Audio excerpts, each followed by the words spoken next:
Thank you, Stuart.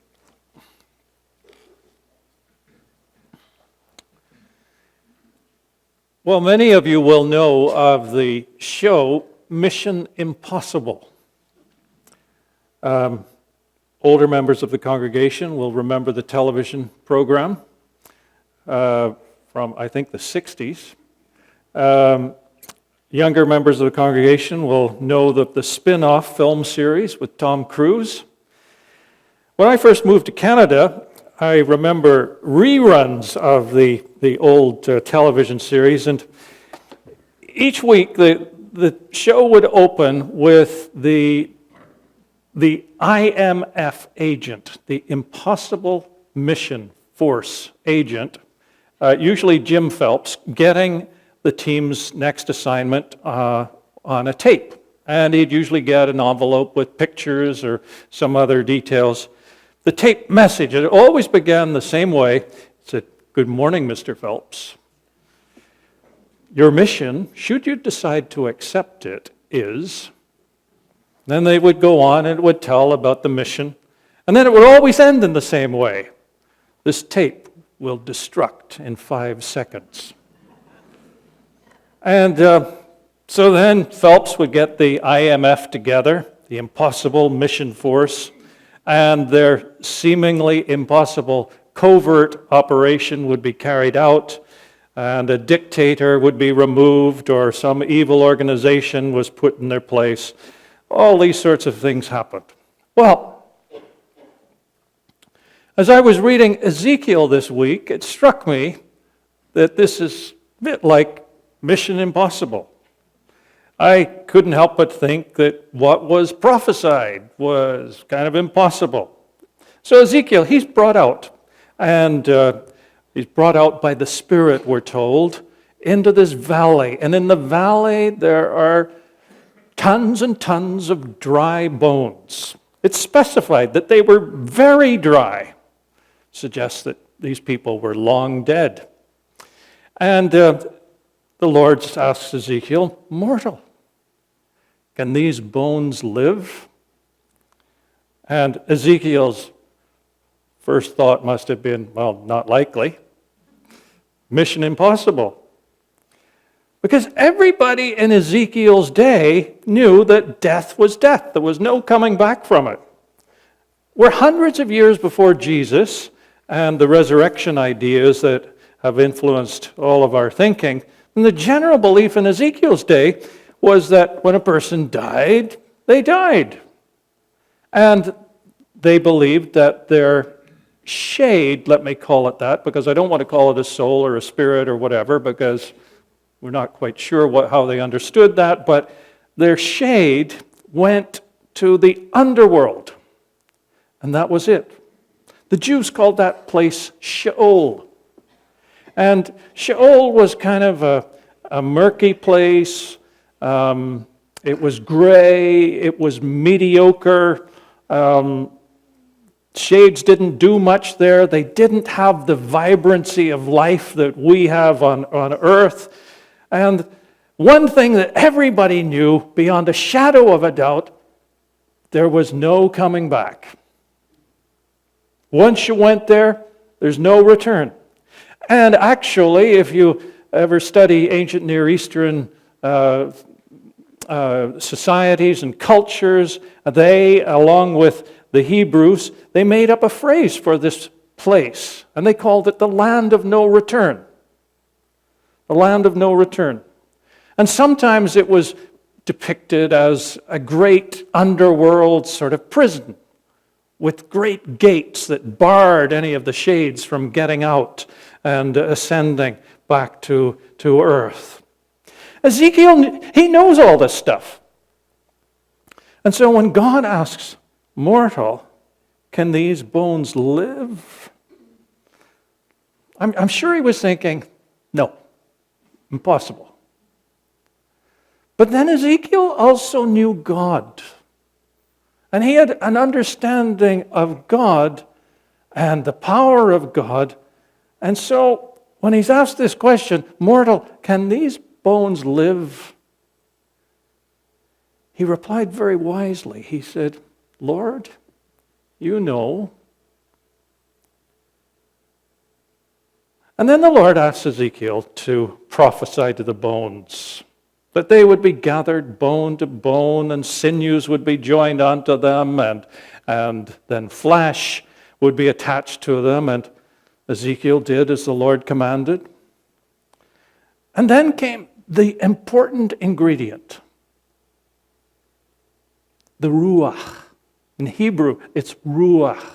And it can mean, in English, it can mean the breath, the wind, the spirit, the animating force, whatever it is, that force of life.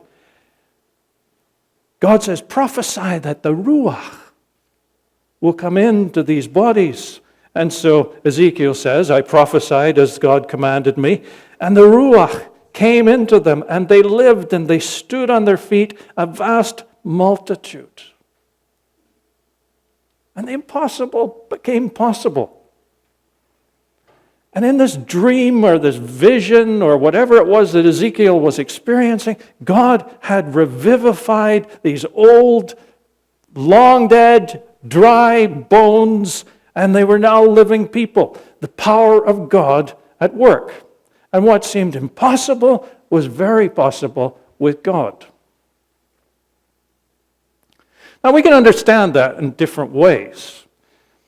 Ezekiel's vision, for instance, if we can call it that, was an early sign of an early pointer to the resurrection.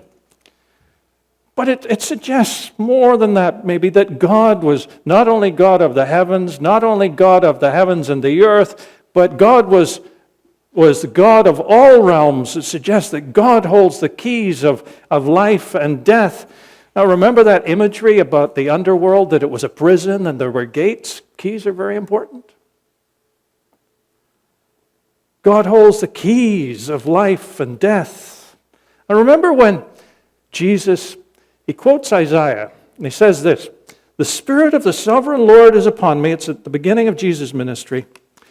The Spirit is upon me because the Lord has anointed me to proclaim good news to the poor.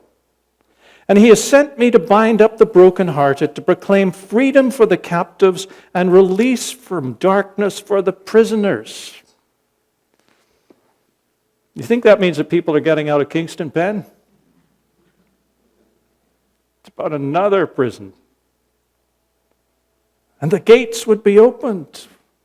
And as we look at Ezekiel, in one sense, there's this idea that the power of God is great enough that it can break down those barriers, and those who are in the land of no return will come back.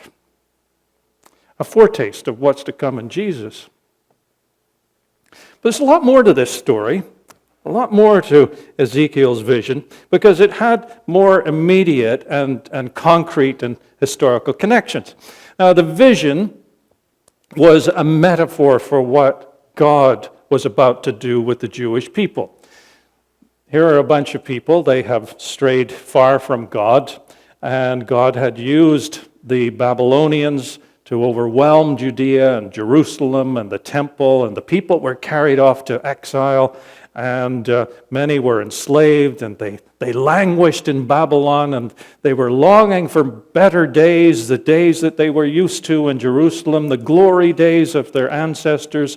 And this is the same era that the psalmist penned those words that have become so famous from a group named Boney M, by the rivers of Babylon, where we lay down, and there we wept as we remembered Zion. It's from the Psalms, Psalm 137. And Babylon was like the superpower of the age. And Donald Trump was in charge. And they were tough. They were tough. And Judah had been heavily defeated. Jerusalem had been sacked. The temple of the Lord that Solomon had built had been destroyed. Return to Jerusalem, it was a pipe dream. Reestablishing a kingdom, wishful thinking. Going back. And the people felt dead. They had no hope. They felt like they were dry bones. And the Lord says, these bones are the whole house of Israel.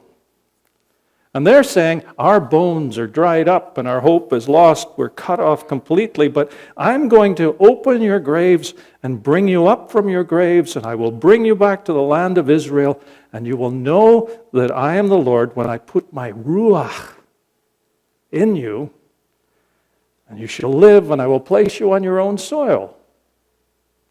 So here you've got these exiles weeping by the rivers of Babylon. They'd lost hope. But God's giving them hope.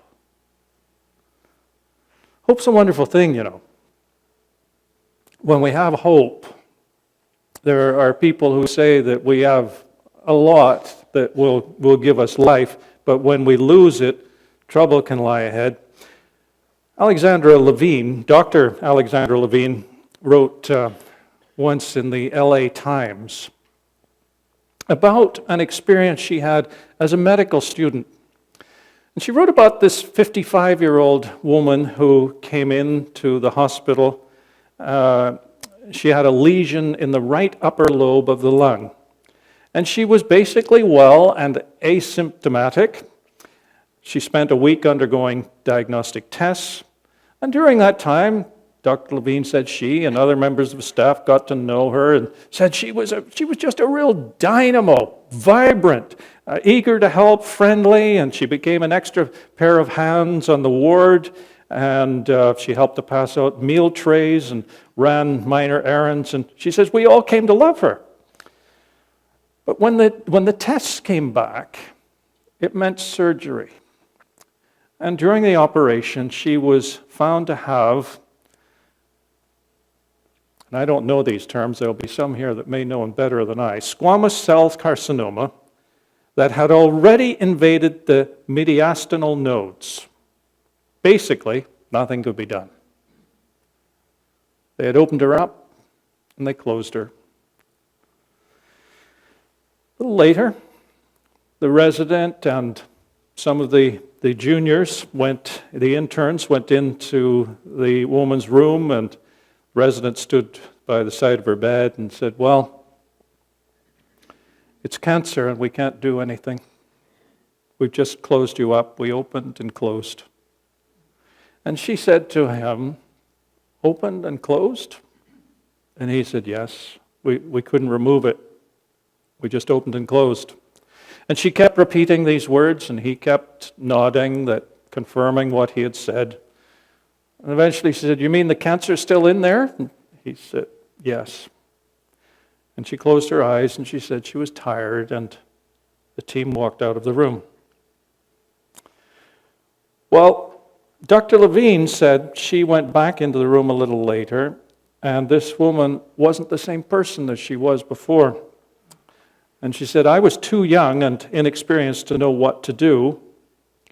When I came in the next morning, I learned that she had died during the night. And she was taken to autopsy, but there was no specific cause of death, just the cancer, but that had been there for months. And she went on to theorize, Levine theorized about this, that the resident had effectively removed all hope by telling her that the cancer was still there and hadn't presented other treatment options. And that's the same thing that Dr. Viktor Frankl, the noted psychiatrist and Holocaust survivor, noted about people who went through the Holocaust. He said, those who lost hope were the quickest to die. And even if a person had a glimmer of hope, it gave them some extra energy, something extra, and they fared better. Well, now back in Babylon, the exiles are languishing. They'd lost hope, and they're like dry bones. And they had assumed things, and all that they had assumed about life, about God, about the temple, it all seemed to have gone, and God, it seems, had left them. And they thought they'd never see their homeland again. They're weeping. And then the word comes to them. See, I am going to open up your graves, O dry bones, and bring you up from your graves. I will put my spirit within you, my ruach, and you shall live, and I shall place you on your own soil. It's a metaphor. That God is going to bring them back to the land. That God's going to do something. That the impossible is going to happen. There's going to be hope. And that's where this passage speaks to us in the present day. Because God is revealed. And it's as though God was the IMF, the Impossible Mission Force. When everything seems lost to us, God can find a way forward. I remember Peter, he was a member of my congregation, and he had been for years. I really didn't get to know him that well until his wife died. Again, it was cancer. His wife didn't struggle long when she found out. She went quickly, but when she succumbed to it, Peter was lost. Over a period of a few weeks, we chatted some more after the funeral. And then, of all things, his brother had some inoperable thing and didn't have long to live either. And Peter was struggling, if it wasn't one death was trouble, two. And we prayed together. And the following months, Peter, he went off to his hometown and he spent as much time with his brother as he could before he passed away. And then I had another text from him, and the text indicated that his sister had had some sort of heart issue and was in hospital and wasn't expected to make it through the night.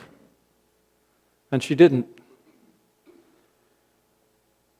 And after that funeral, we met for coffee one day, and I know he wanted some answers, and I didn't have any to give. I felt three of his friends, his wife, his siblings. I just sort of listened and offered. I thought they were lame answers, actually. But it was something we don't understand, why people go through these things and suffer like this. And again, at the end, I prayed for him and prayed that he'd get past this Job-like suffering.